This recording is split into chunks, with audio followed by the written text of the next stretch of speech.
Mayday, mayday, mayday. A mid-air emergency over northern England. I probably was panicking, wouldn't you? John Wildey is faced with every passenger's worst nightmare. I'm in the P2 seat at the moment. You're in the right-hand seat? Yeah, roger. I've got a pilot who's dead. Oh my God. Priority is to keep him calm and to get him on the ground as soon as possible. Alone in a light aircraft in the pitch black. Have you done any flying before?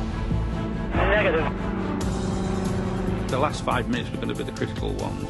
How we actually got it onto the ground. He battles to land a plane and save his life. Don't think this is going to end well, by the way. This is not going to end well at all. I was trying to keep as calm as possible because if I didn't, I would lose everything. I wanted to live.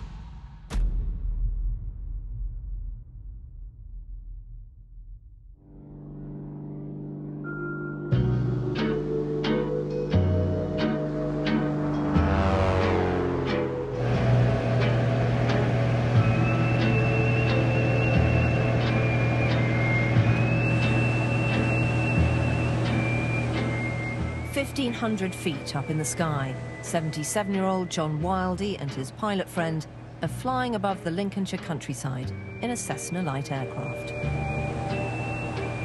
Well, we were having a good flight, we were enjoying it, and we were picking out landmarks. It's just a day out, yeah, happiness. It's like the last of the summer wine. We were enjoying ourselves. It's early evening and the end of a glorious day out. The two plane enthusiasts have been visiting friends at Butlins in Skegness. It was just a Saturday out flight. Instead of going by car, we were going by airplane. And we just had a poodle over there and had a good time, really. Quite a good 3 or 4 hours chatting and listening to the music, if you like that sort of thing. Now they're on their way back to Sandtoft Airfield in North Lincolnshire, where they took off from earlier that day. And we set course for Sandtoft. The sun was setting in the southwest and it was quite low down. We'd had about another hour to run before we got to Sandtoft, and there's plenty of time to get down before daylight.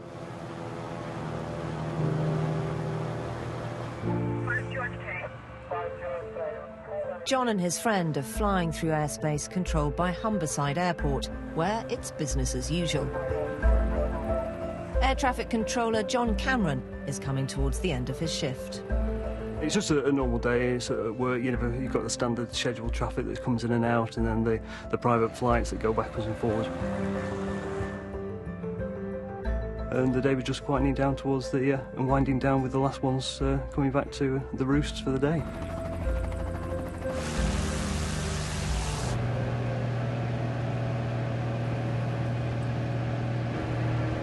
Up in the Cessna, John's friend, the pilot, begins to feel ill.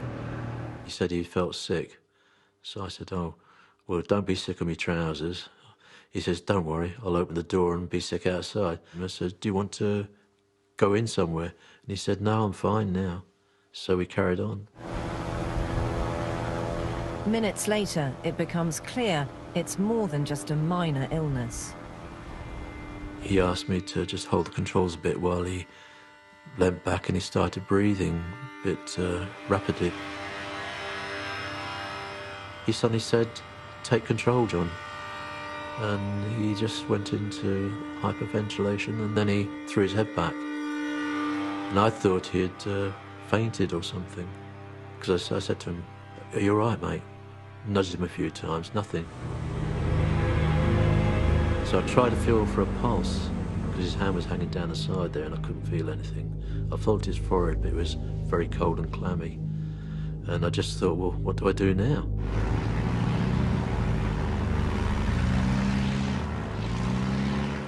And I thought, I'm going to have to fly this thing.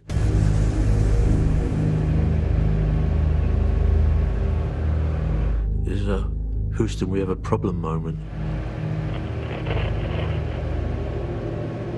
Well, it's going to have to go for it, and I you got a little button on your yoke, which you press to transmit.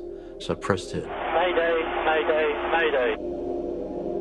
These are the actual recordings from that night, and this is the first time John has heard them. Aircraft calling mayday, Humberside radar. Roger, this is Golf Bravo Charlie Yankee Romeo. I'm a passenger.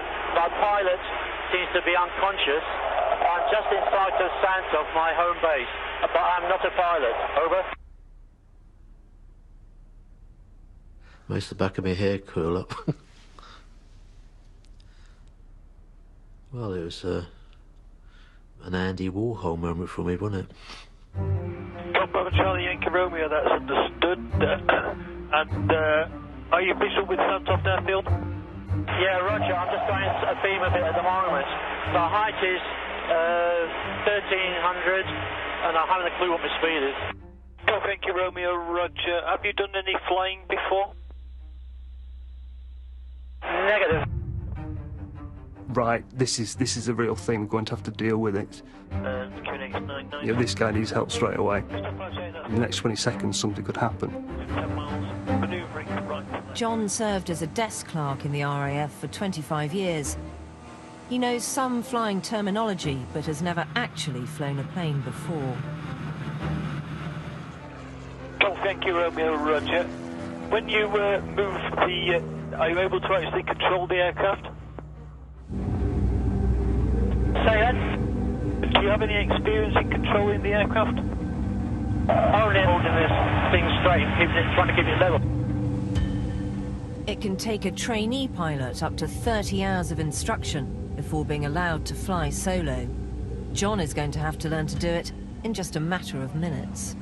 Well, I had a yoke in my hand, and just sort of watching it and watching the direction. John knows only the rudimentary basics of controlling the plane, the steering yoke to steer it up, down and side to side, and the throttle to vary its speed. I can see all instruments. One's your speed, your height, your angle of approach, you know, the horizon. You've got one that tells you if you're going up or down. There's some like that deal with the engines, which I wasn't really sure of. John has no idea how to use the plane's wing flaps or rudder controls, both essential for normal flying. This guy's in trouble. The worst case scenario is a plane crashes sort of in the ground in a large crater. His chances of landing and safely and walking away possibly less than 30%. Air traffic control decide John's best chance of survival is to head to Humberside Airport. It's 20 minutes flying time away. But if he can make it there, it will give him a chance of landing at a fully manned international airport. Are you happy to transit about 18 miles to Humberside? We'll give you instructions and directions from there. Will that make it easy for you? I could see the Humber Bridge in the distance. So I said, do you want me to head for North Tower and go that way? He said, yeah, fine. They told me they were going to get somebody in to talk me down. And I thought that's when the fun's going to start. The last 5 minutes were going to be the critical ones as to just, you know, how we actually got it onto the ground. Mark Watkins is the operations manager at Sandtoft Airport. He knows John personally and is racing towards Humberside to help out. He flew the way that I was driving, and because it was turning dusk and he got the lights on, I could actually see him.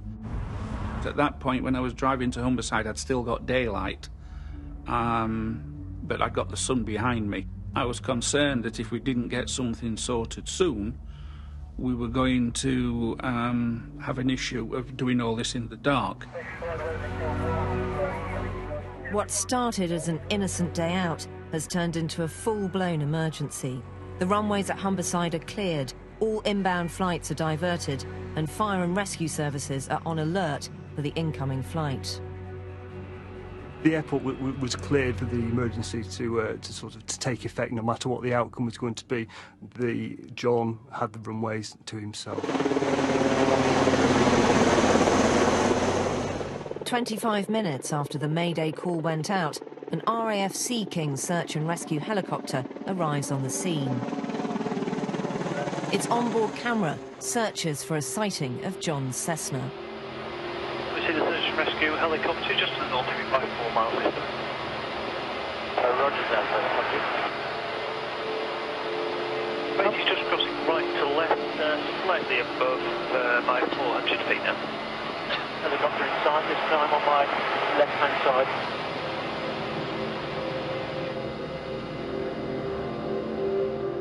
That was the first time I've ever seen anything like that. And I think we talked about it as a crew, that it was like you've been stuck in some Hollywood movie. We could hear the conversation between him and Humberside. It quickly became apparent that he didn't have any experience at all. Up to then, I'd only had voices in my ears. Now I could see something, even though it was just a flashing lights and the navigation lights, but at least I could see it and roughly make out the shape of it. So I knew that at least there was somebody up there, my level, going to help me.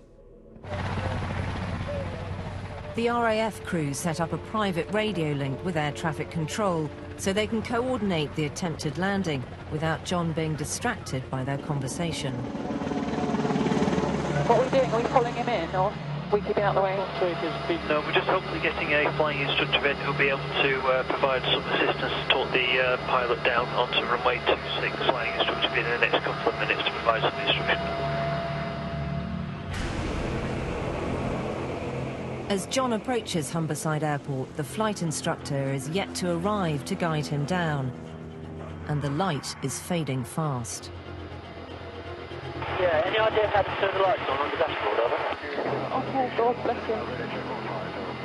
Anyone flying fixed wing, Rick? Yes, how I do you turn the can. lights on? It's a Cessna, I've no idea where it is on that one, that's the problem. These aircraft are not like buying a car where the light switch is definitely in the same place. They're not. These aircraft have been either stripped down and rebuilt or have been modified for somebody's use in the past. Each Cessna tends to have a different switching system, unfortunately. I'm not familiar with that one. Roger that. John can barely see any of his instrument dials, and flicking the wrong switch could be disastrous.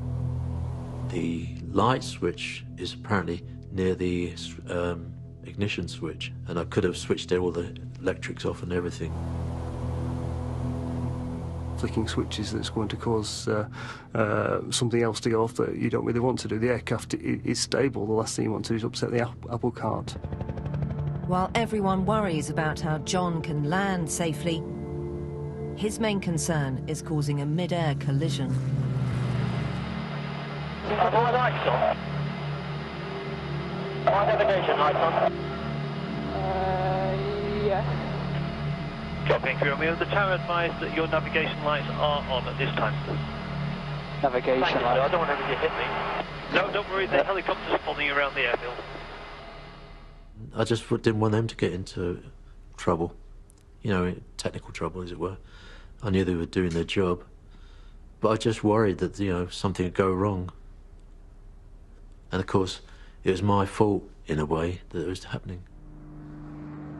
The navigation lights on the wing mean that he can be seen by the RAF helicopter. Sorry for the trouble, sir. Oh, bless him.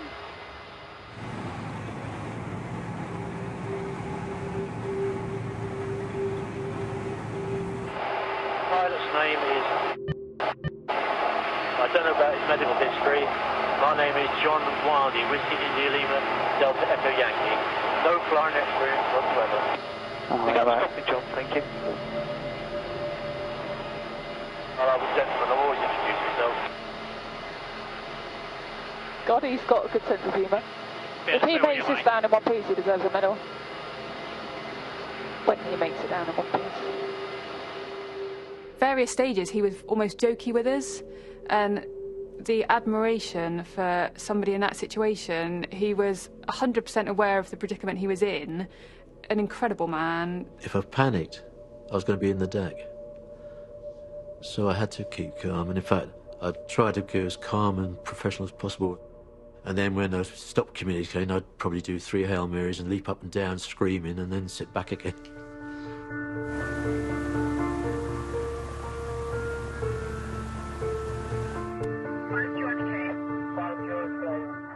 Finally, flight instructor Roy Murray arrives at Humberside's air traffic control. 150 feet. How are you? Not exactly in the best of spirits, over. Right, okay, well, my name's Roy Murray. I'm a chief flying instructor with Frank Morgan School of Flying. I'm going to get you down onto the ground, okay? That's been very helpful. Thank you very much. I didn't think anything at the time. I just got on with it. I just thought, well, we've got to get him down somehow. So let's just not panic. Let's sit back a little bit, assess the situation. Roy Murray has raced to the airport so quickly he hasn't had time to be fully briefed. I didn't know he hadn't flown an aircraft before. No, I didn't. Right, have you flown an airplane before this time?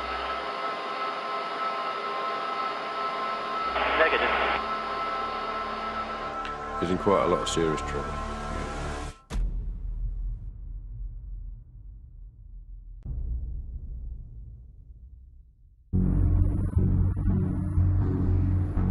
With the night sky closing in, John Wildey is approaching Humberside Airport. The airspace has been cleared and emergency services are on alert on the runway.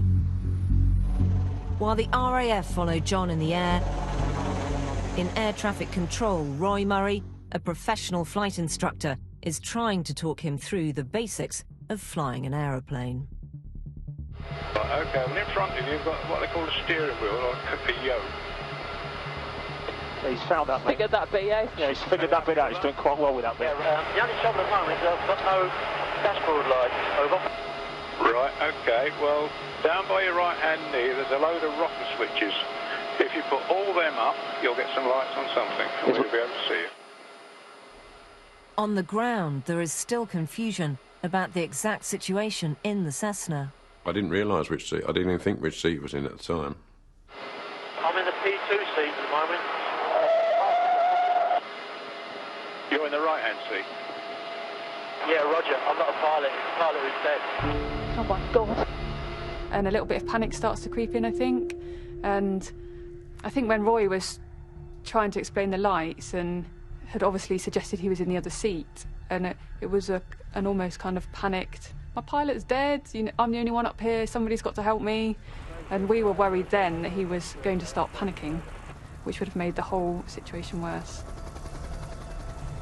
But I knew in my mind that he was dead. And I thought, well, if they made me jog around a bit until he come conscious again, that wouldn't help. So I just said it straight out, he was dead. Well, I thought we've got to work quick here to get him on the ground. Just hold the control column. You know where the throttle is. That's all you need to do. Fly the aeroplane, keep it level.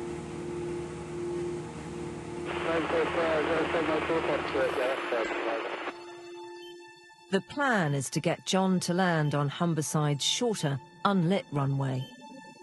Even though it has no lights, he'll be flying into the wind, giving him a much better chance of making a safe landing. But the light is fading fast. See the runway, yes? Oh, it's maxed out. It's going to panic as it gets Hello, dark. John, this is Roy. Can you hear me? Yeah, it's standby one. So what we're going to do, we're going to turn you to the right, and then you're going to land on runway 26.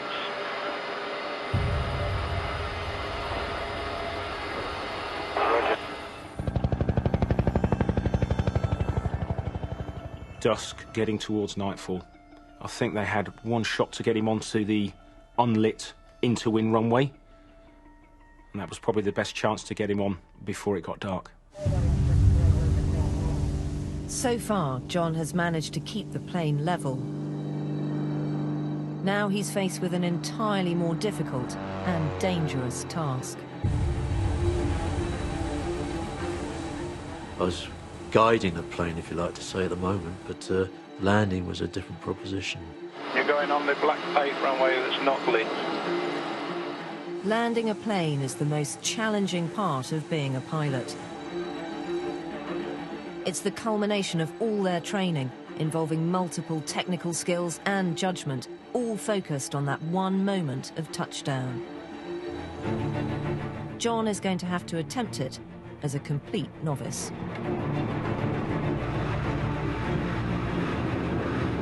My main interest was to get down and save myself and try and not make too much of a mess about it. Up in the sky, the RAF crew hold back to allow John a clear path into the runway. We'll just keep out the way for this bit. But they have a sense of dark foreboding. He was nowhere near lined up to start with, and he was suddenly on the approach. I don't think this is going to end well, by the way. This is not going to end well at all. We thought we were there for the crash, and it's a horrible thing to say, but as a search and rescue asset, there's not really a lot we can do in the air, and the only reason we've been tasked is to kind of scrape up the mess at the bottom, so we didn't have great hopes.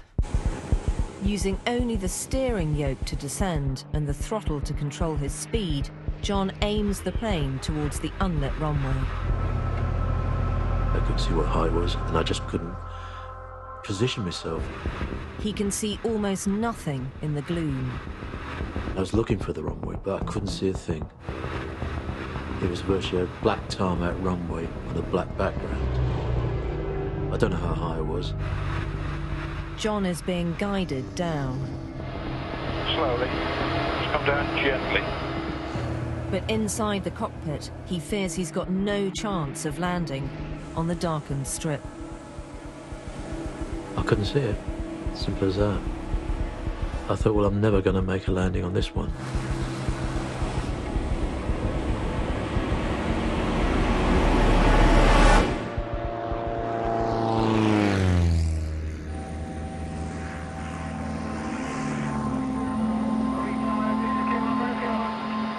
It just looks like you've overshot a little bit, so what we're going to do, we're going to take you round again and get your position in a bit of a longer final, okay? I'm getting a bit lower as well, mate. In the dark. No problem. I just saw a black line in the black dark. John's doubts about the wisdom of attempting a landing on the unlit runway have led him to bail out. And I was thinking all sorts of things. Sod them, no good coming here. I just didn't know what to do. I was in a bit of a bolshy mood then. Yeah, cursing myself, really, because I couldn't do it. The short runway has proved too dark for John to land on. Air traffic control need a new plan. They make the decision to attempt a landing on the main, fully lit runway.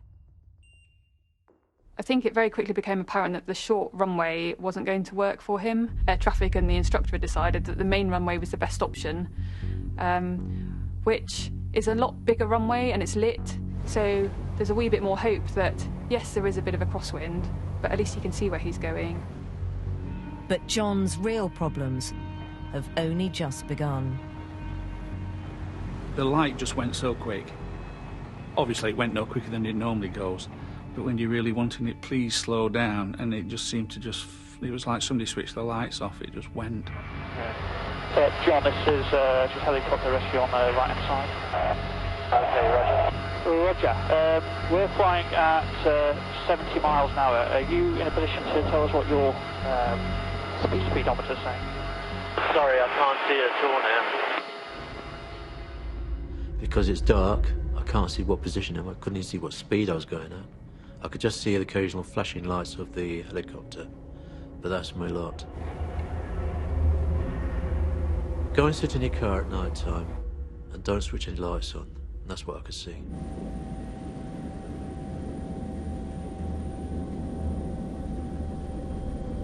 From an airmanship point of view, flying in the dark without being able to see any of your instruments would be horrendous for us, and we're trained in all sorts of emergencies, and we just wouldn't do that.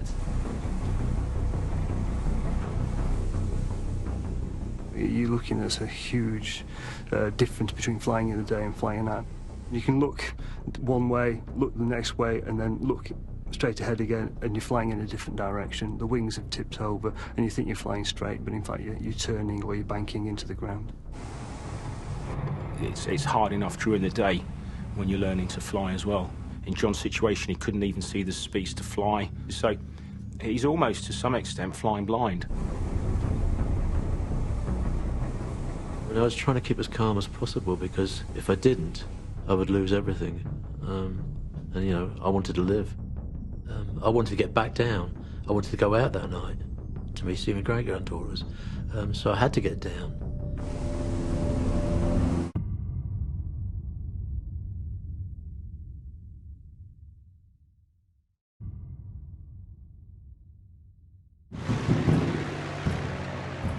John Wildey is circling in the sky above Humberside Airport.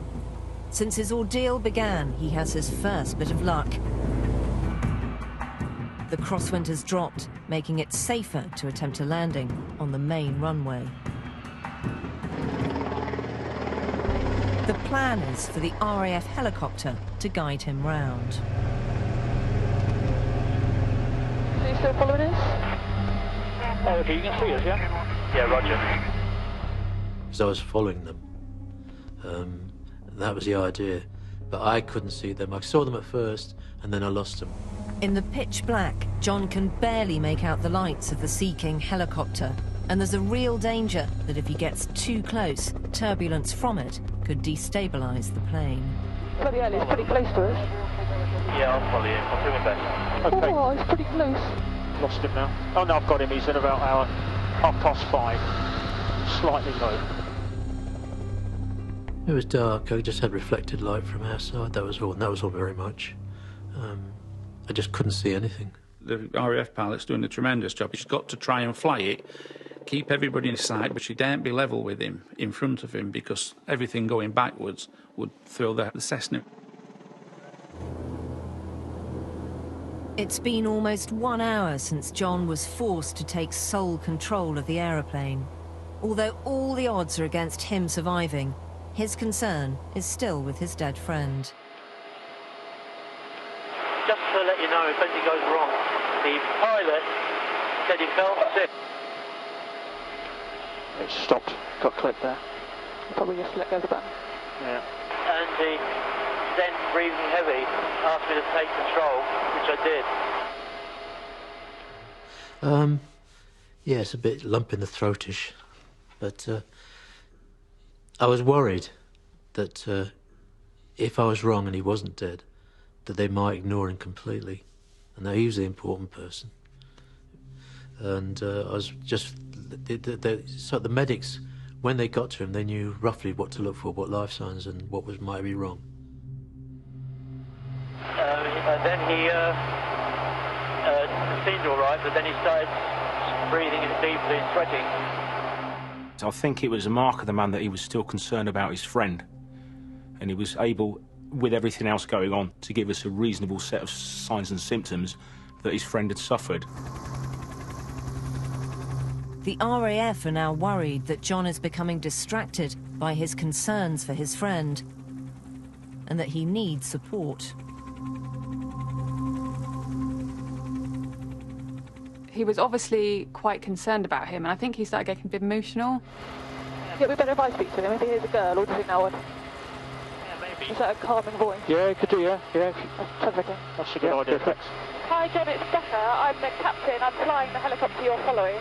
Our paramedics have understood all that, but don't worry about your passenger. If you just follow us onto the runway, and then once you're on the ground, we'll get your passenger or your pilot sorted out. But if you just follow us for now, and then we'll worry about him when you're on the ground. Roger, thank you, Luke. I don't know if it's true, whether having a girl's voice, a female voice, might kind of be calming to him. And that was our kind of theory and our reasoning. Well, it was a comfort, because I knew they were there. I know they couldn't have done anything to my position per se, but at least I knew that if something went wrong, they'd be on top of me like a dose of salts, and there'd be some sort of help there.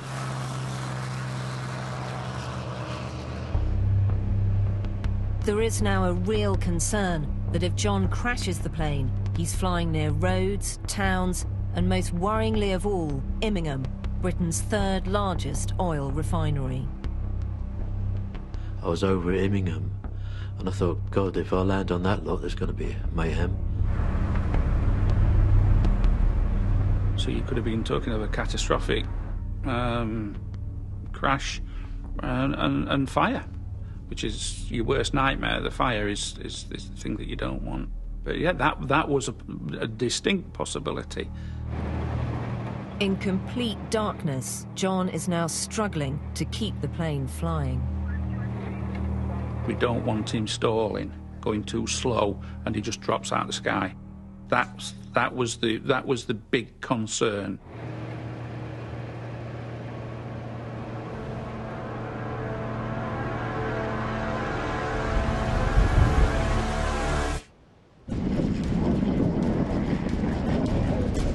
I think I didn't have enough power to climb, and I was trying to climb at the same time, and the port wing, the left wing, dropped right down, and then I was suddenly facing the ground. It was coming up round and round.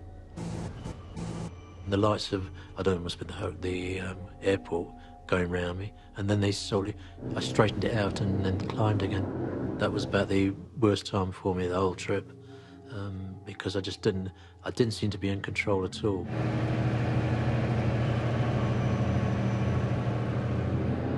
Right, so 0. That says downwind. Just watch your height a minute, John. You're getting down to about 800 feet, but like up to about 1,000 if possible. So turn right slightly and join downwind of the well-lit runway. Yeah, sorry about that. Something went wrong. It just suddenly dived to the left. No, don't worry about it. You say that, it's right for you, mate. I definitely think I'd lost control of the plane at that stage.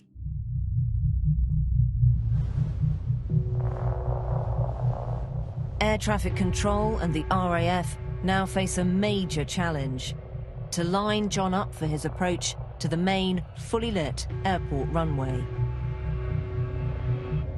Keep turning right until you've got the centre line dead on your nose.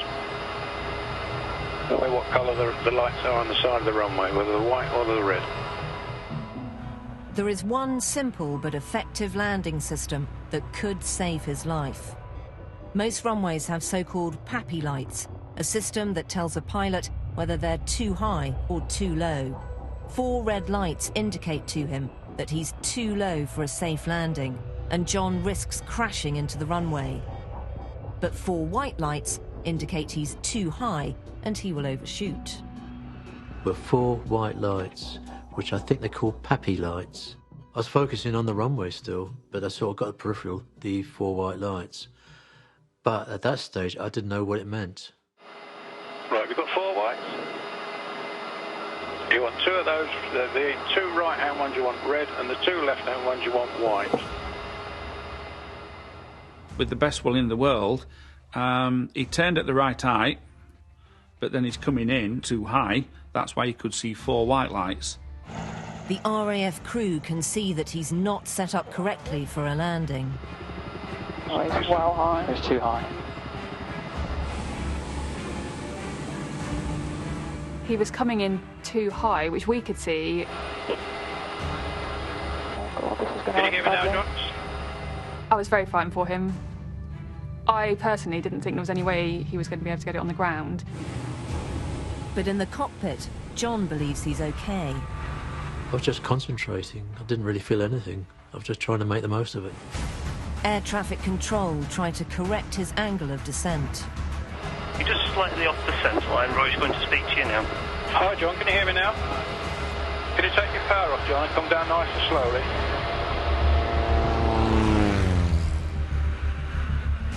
But John is powering the Cessna towards the runway, unaware he's still coming in too high and too steep. I thought, well, they're white, they're good, so I may be okay. I was just concentrating, trying to do the best I could. That's all I could think of, getting it down. John is too high to be able to bring the plane down in time. Yeah, he's about 100 feet over the threshold now. And air traffic control order him to bail out of the attempted landing. No, you better go round, John. Full power and go round. Oh, he's overshooting. Sorry. No, don't worry. For the second time, John has failed to land the plane.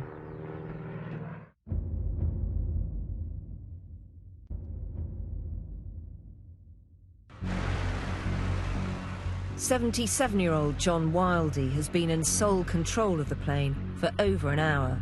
It's pitch black, and he's failed to land it on both of his 2 attempts. Expletive deleted. I want to get round again and get down. Yeah, get a bit bored now. There's people who land planes in the dark all day long and nobody thinks anything of it. And here's me cocking out every time. John has shown remarkable skill to keep airborne, but time is now turning against him. There was a heightened state of awareness and readiness now creeping around everybody because, well, how much longer can this, you know, there's only a finite amount of time. If nothing else, we'll run out of fuel. Air traffic control believe the plane has sufficient fuel, but John has no idea how much he has left. You don't generally fly around with 5 hours of fuel, kind of, in case. If he had overshot and gone downwind and suddenly run out of fuel, then there would have been no chance. Acutely aware of the growing urgency, the only option air traffic control have is to try John for another landing on the main runway.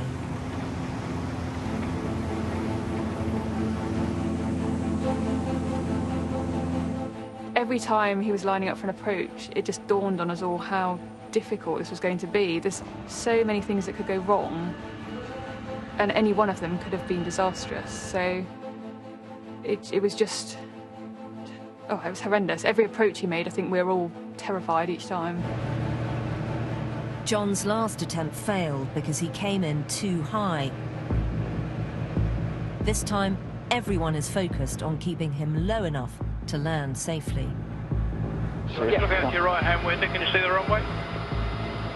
Yeah, I have it on my nose. Right, okay, this time I just like to slow it down a little bit as you come down the approach. Roy was trying to encourage him to slow down and descend a wee bit. I'm holding the yoke here with one hand, and the other hand is on the throttle control.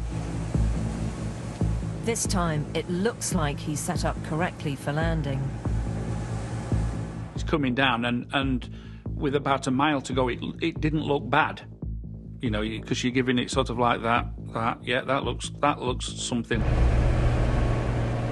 But in his attempt to keep low, John has overdone it, and he's starting to dive. And then all of a sudden it's, oh no, that's a bit low. Just flatten you up a little bit, John. Put a bit of power on. Power it down a little bit. He's going for the runway now. Put a bit of power on, you're sinking a little bit. Bits of power on. Power on. John is losing altitude fast. He's coming in way too low. Well, landing short is not an option because you've got the main road going straight in front of it. He's heading straight for the road adjacent to the runway. Roy Murray knows he's got to gain height quickly. More power, more power. Right, now bring the power back. They said power up, so I pushed the throttle back in and pushed the stick back.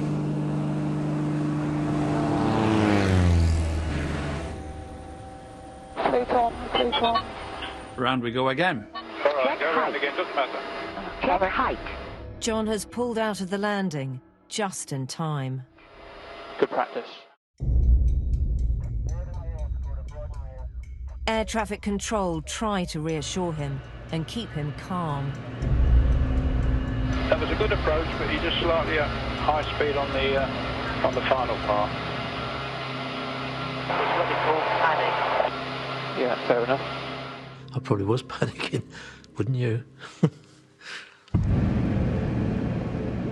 After 3 failed landings and over an hour in the air, everybody is now desperate for John to get down safely.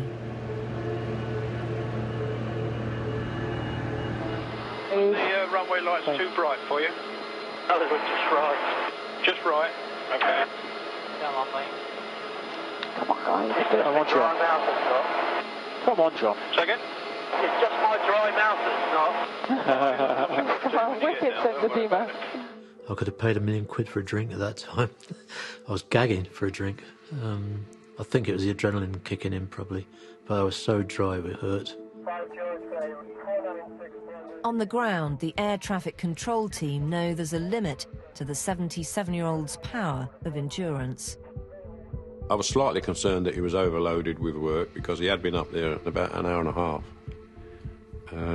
So I knew he would be getting, not tired, but overloaded now, thinking, you know, how long am I going to get this?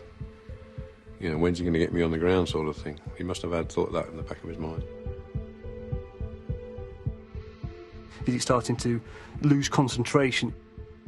Maybe he's starting to think some other thoughts other than a successful outcome. So you're thinking, you've got to get him down on the ground as soon as possible. We were getting close to the crunch.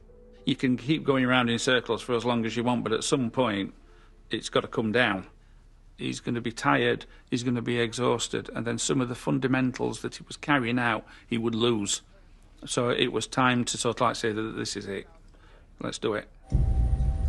At 7:26 p.m, 2 hours after he took off to return from his day out, John begins his approach for his 4th attempt at a landing. Well, I've been feeling vulnerable since it started, but I wasn't going to let it get over me. I was going to do my best. I was determined to finish it and get it done with. I was determined to make an approach and do a landing. I wasn't going to let that beat me. It was definitely Team John. He's got a good sense of humour and he's got compassion and he's still remarkably got his wits about him and isn't panicking. I would have given anything to get him down safely. Right, it's at 2,000 feet and climbing at the moment, so just take your power off, John, and just level it off for the moment, and we'll get you to come down a bit lower soon. It's very difficult to work out whether each approach was giving him a wee bit more confidence or giving a bit more terror. Can you see the green lights? Right, when you turn on the final approach, just tell me if you can see the 2 reds and 2 whites to the left-hand side of the runway, a third of the way down the runway. And you want to aim to touch down by those. After on. I can see 4 lights on the left-hand side. Yeah, what colour are they? 4 reds. Oh. Right, you want just lower your nose then, so you've got 2 reds and 2 whites, and then level off. Not too much of erratic movements on control. He's just dived down now. I brought her down to do the approach, and that's when they said he was diving now. I just thought, well, it's going down. I'm doing it. You know, this is it. Get down. No, come down a little bit. Take your power off. Come down slightly. Yeah, but at this bit he goes down too quick. John's coming in at 80 miles per hour, half a mile from the runway road. Yeah. Good approach. Come down a bit more. Come down a bit more, John. What's the matter if he overshoots? Keep coming down. Bring your power off. Keep coming down. As John crosses the road in front of the runway, he's past the point of no return. If he's to land the plane, it's now or never. You're worried for him, and you know this is the make or break moment. This is either going to end wonderfully or it's going to end horrifically in a second. Keep coming down. Power off. Power off, you're over the road. And we can do nothing more for him now ourselves. He has to do this himself, and all we can do is just keep positive and really root for him. Right, all the way back. Looking nice, looking good. Keep coming down. Keep down the white centre line. Getting it down. That's all I could think of. Take your book off, please. Now, clear. Just on the final bit, I did the thing I should never have done. I looked down to look at the runway, when I should have been concentrating in front of me. At the very last moment, John seems to have lost control of the plane. Throttle back. Come on, son. And then she bounced, and I thought, oh, God, not again. And then she was on. He's bouncing, but he's touching Plug off, please. Spot to the runway. Lights He's off, taxing off the please. runway. Don't want to do that in a hurry again.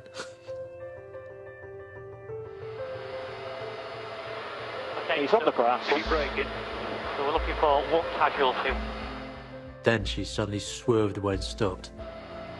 There you go, you made it. Well done. John, that's your first night landing. Finally, after an hour and 15 minutes at the controls, John has done the seemingly impossible and landed the plane. blue lights came on, and they shot across the airfield. I knew he was on the ground then, and that was it, job done.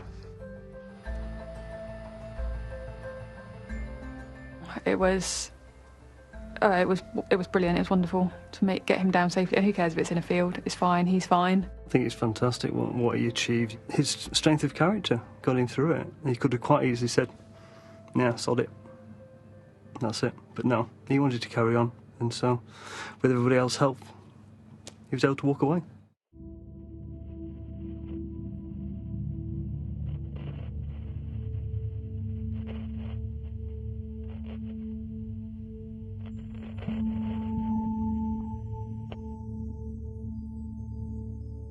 I was just in a lucky state at the time, probably, and my optimism kept me going. And I'm a pretty lucky bloke anyway, because I went and bought a lottery ticket that week and got £6.70, so that must be something must be wrong.